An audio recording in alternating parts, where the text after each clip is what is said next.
kai tu toks didelis ir baisus. Jis saugo šančių magnatą.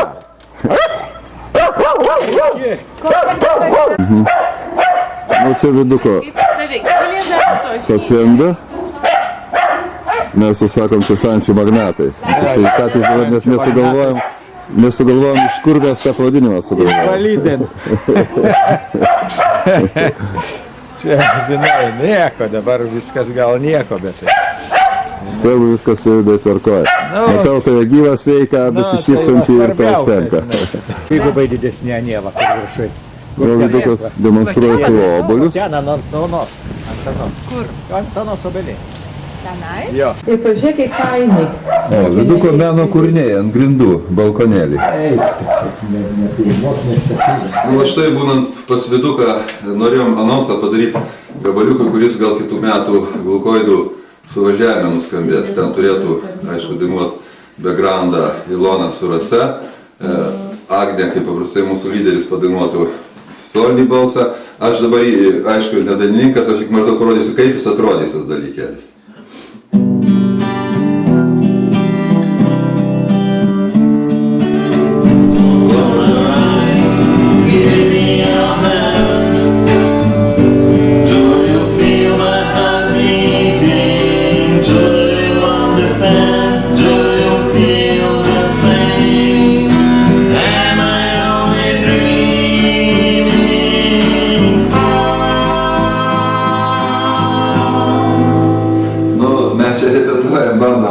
Labai trūksta Agnės balso, Ilonos balso. Nu, aišku, tai dalykai, manau, kad realiai bus arba prie Gluko 31 gruodžio, arba kitais metais, 12 metais vėl pradėsim tą patį dalyką.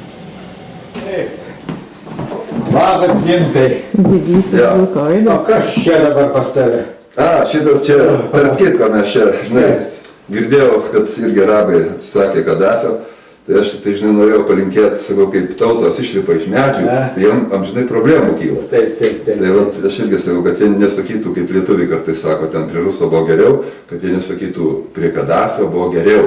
Tai va, žinai, linkiu aš jiem tą pačią. Tai šitą dalyką tik dėl to ir noriu.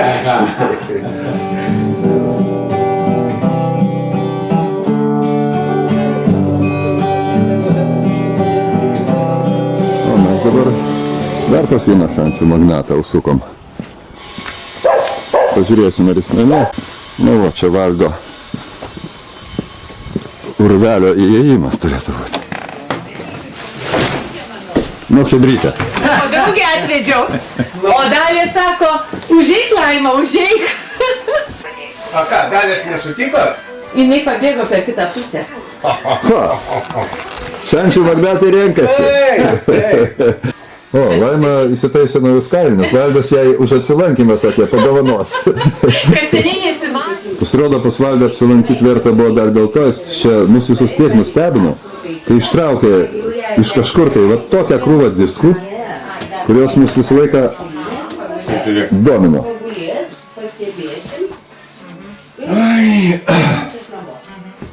Dire Straits. Black Sabbath. Čia klasika amerikiečių rock'n'rollą. Tai. Led Zeppelin 2. Nu, žinai. Led Zeppelin. Tai čia pirmas tikriausiai. Turi vinilą čia mes. Rolling Stones. Queen. Čia yra kita mėnulio pusė. Pink Floyd. Parašyta. Gyvena tėvė, ne? Obratная сторона Луны. Šitą matom, šitą dalyką matom. Ты видишь здесь или нет? Je. Не? Queen. Огурцы. O, Gypsy. Gypsy Queen, ne? Štai diskė yra. Taip, yra Gypsy Queen. Mark Bolan. Su T-Rexais. O Čia nėra atvers. O nėra šito. Kaip ta jų daina? Children of the Revolution negavo. Bet ir Bon Jovi dar. Ką jis čia daro? Užsidega ne iš nieko. Fantastika. Stovi ir užsidega.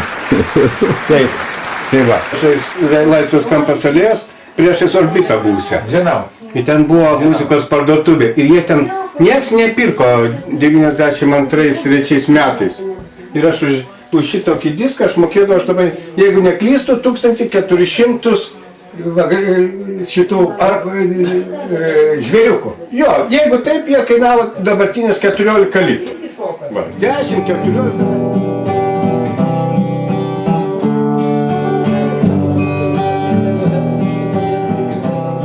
Štai čia Žaliakalnio rajone, Aguonų gatvėje gyvena vienas irgi Kauno veikėjas iš tų mūsų laikų, melomanas, vinilo gerbėjas, fanas, Rimas Piligrimas. To mes ir aplankysim. Nu kaip, Rimai, dėl vinilo tu man papasakok. Kokia tavo nuomonė? Tu va tik pradėjai pasakoti apie tai, kad net kartais ir įrašai geresni. Tu supranti, kas yra. Man pirmą DVD, amžinatelis ir dabar Gintaras toks Gudonis buvo Kertukų konferencija kažkada.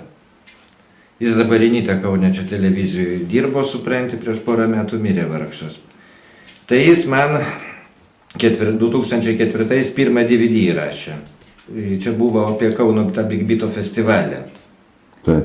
Tai va, jis darė tą laidą, sako, Čiursny mane su juo suvedė viską, supranti. Tai mes, kai pasišnekėjom apie muziką, sakė, pas mane Inite yra geras operatorius kolega, jis gauna kompaktus, audio, jis persirašo į aukšto lygio kasetinį magą ir tik tai tada gali klausyti. Kompaktų jis klausyti negali, per daug, sako, gera klausa. Ir atsiranda įrašę, jis man aiškino, tą koeficientą, supranti, ten siaubas. Kompaktas, jis nepaima. O greitis, o pas mane visi dabar tvarkau juostas. Aš turiu 405 juostas ant 19 greičių. Tai klausyk, kur aš jas išmesiu. Va, 3 magai. Žinai, šiaip netaip dar po truputį dirba, turėčiau Dievo žmogų. Man patvarko, kai sugenda, supranti, ir uždedu tą kompaktą, man įrašas traškas, supranti, kartais viską supranti, bet, neturiu žodžių. Aišku. Varimo kolekciją biskį čia peržiūrim. Aišku, senų dalykų yra, kur... Johnny Cash'as greitas hits, bet čia, aišku, matytas jis dar iš... Video turiu dabar Johnny Cash'o, DVD gerą. Billy Joy buvo. Mėgsti Billy Joy, matau? Mėgstu. Patinka jis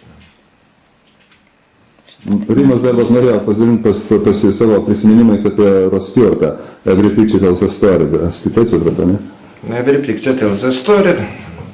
Teko savo laiku gauti pirmą. Dar tuo metu Ramonas buvo vadas įrašų studijos. Buvau pas jį, sako, žinai, girdėjau, vat Kaune yra tas diskas, supranti, turi bičias čia prie Kauko laiptų gyvena. Tai aš pasibuvau reikalai, sakau, žinai, kad, sakau, aš esu tas bičias, žinai, sako, nori viską, čia buvau atnešęs, ten įrašus pasidarė viską. Irgi, ką aš tą diską irgi 71 gavau kaip ir Jesus Christ.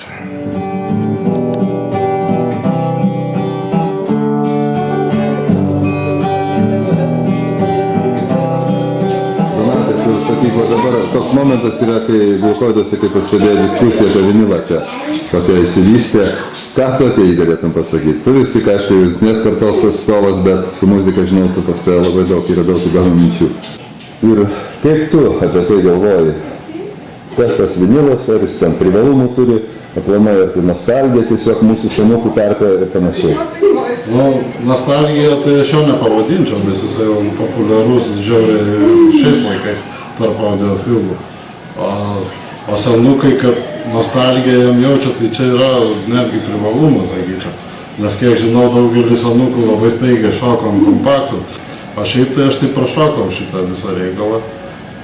Buvau per jaunas, sakykim, kad tais laikais, kai vinilas buvo, o dabar tiesiog dar nespėjau užsikabinti, bet čia, manau, ateityje gal dar užsikabinsiu. Čia ta prasme, kaip tu irgi su dizaino, turbūt nesvetimi dalykai, tai pastebi, kad vinilinė plokštelė paprastai būdavo įforminta su, ta prasme, vizualia prasme, jinai iš karto įspūdį kelia. Bent jau aš taip klausčiau. Čia, prasme, didesnė erdvė įsireišti tiesiog. toks artimesnis plakatų daiktas, o kompaktas jau miniatiūra yra paprasčiausiai. Bet čia tik kalbant apie išvaizdą, o jei kalbėtų apie skambesį, vinilas turi kažkokią tai dvasią, aurą. Kompaktą visi kaltina, kad ten vienetai su nužiukai, daugiau nieko, bet čia toks, aš manau, vieni valgo mėsą, kiti nevalgo mėsos. Vieni geria alų, kiti negeria. Čia vieni klauso vinilą, o kiti į koncertus eina. Atreti kompaktus, patrioškas klauso jaunimas ir kažkaip užtenka tos kokybės. Tas, kas nori daugiau kokybės, pradeda ieškoti kažką dar tobuliau. Super audio CD, čia kalbant apie skaitmeninius dalykus, arba tiesiog eina ant vinilo. Tie aparatai groti vinilui kainuoja jie tikrai nemažiau nei kompaktams groti. O kas geriau, tai čia skonio reikalas turbūt. Pasakys tikras audiofilas, kad geriausiai skamba filharmonija kainuoja ir gyva koncertą paklausai. Tai čia aišku tobuliausias dalykas, o namie tą atkurti, tai vieniem tai kompaktas artimiau, kitiem artimiau vinilas ir viskas. Ta prasme, tai yra nekonkuruojantis mano manimų dalykai, tai tiesiog stovintys šalia vienas kito.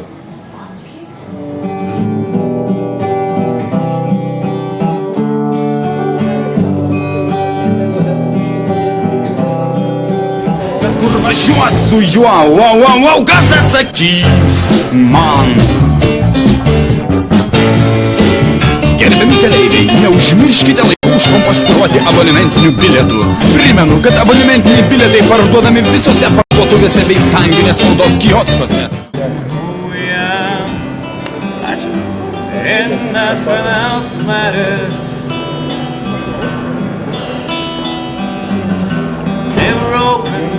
Self-way. Life is a solid way. No easy words I don't to say, and nothing else matters. Trust I seek and I find in you. Every day for something new. Open mind for a different view. No, nothing else matters.